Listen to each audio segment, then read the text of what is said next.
How did you do it? A question I get asked almost every single day.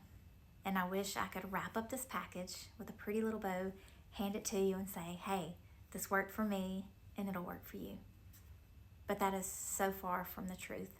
Addiction is hard. Loving an addict is hard, but every single journey is different.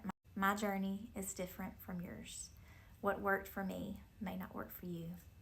A disclaimer, please know that I never ever encourage anyone to stay in a dangerous situation. Addiction is scary. You never know what's going to happen from one minute to the next when someone is in active addiction. So please know that I'm not encouraging you to stay in a situation that is not healthy. But what worked for me? I let go of control. I thought that I was so powerful I could control everything and everyone around me, but newsflash, I'm not that powerful, and neither are you. So once you let go of that control of thinking that if I do this or I do that, then I can prevent all the bad, and that's not true. You cannot love someone sober. Hear that and understand that. I hear it often. If they loved you, they would quit. That's not the truth. Your love has nothing to do with their addiction. Their addiction is so much deeper than that, and no amount of love will stop that. So know that your love has nothing to do with their addiction. Their addiction has nothing to do with you. So let go of control. Once you let go of that control, you can take a deep breath and live. It's hard. It's scary. I know when you're in the darkness, when life is crushing you and you cannot breathe and you think, this is it. This is as good as my life is going to get. That's a lie. I've been there, I felt it, and I truly thought like, wow, this is my life. What in the world has happened? And that's why we share. We share to give hope.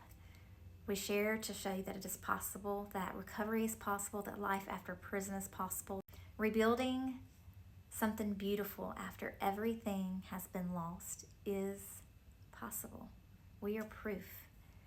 Is every day easy? Absolutely not. So far from it. But we live one day at a time. I have learned to live in the now. Today's good, tomorrow may not be. Right now's good, an hour from now may not be. But I look around and I remember my 5-year-old praying those prayers at night. God, please help my daddy make better decisions. And here we are, 10 plus years later. My son is seeing those prayers answered. He is watching his dad fight every single day to live. It might not be the most beautiful life, the most glamorous life, but it is an answered prayer, and it is our life, and it is something that I hope encourages you. If you're deep in your addiction right now, there's hope.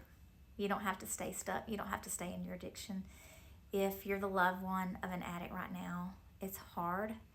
It will paralyze you, and it will take hold of you if you let it. But do not let it. Do not let their addiction control you or suck the life out of you. Live your life because it will pass you by. How do I know? Because life passed me by. Because I thought I could control my husband and his addiction. I thought I could love him sober, but I could not. I mean, it took us 14 years to get where we are today, and we're still working. It's still a process. My husband says that often, that recovery is a process. And that's so true. It's a process. You know, bettering yourself is a process every single day. So if you're in the middle of the storm right now, please know that it does get better. Don't lose hope, but don't lose yourself. My number one piece of advice is do not lose yourself in their addiction, because their addiction can take hold of you and can cause you to just crumble, to withdraw, and to quit living.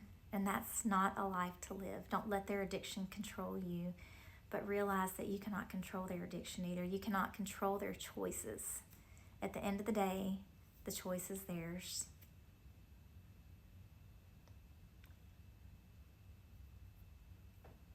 And hang in there.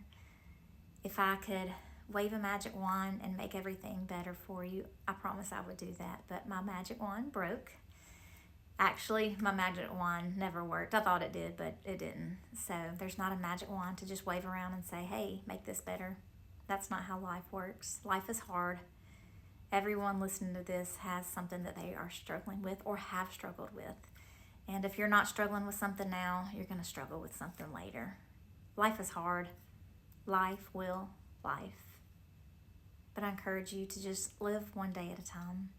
See the beauty in today. Even in the hard days, there's something beautiful. Don't lose hope. There's joy in the journey. There's a purpose for your pain. That doesn't take the hurt away. That doesn't make life easier to know that there's a purpose for your pain. But don't get lost. Don't get lost in the now. Don't quit living. Don't give up.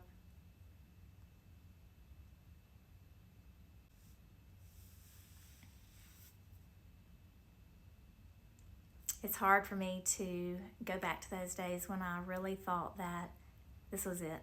This was going to be our life, and it was going to be hard. It was going to be crushing. And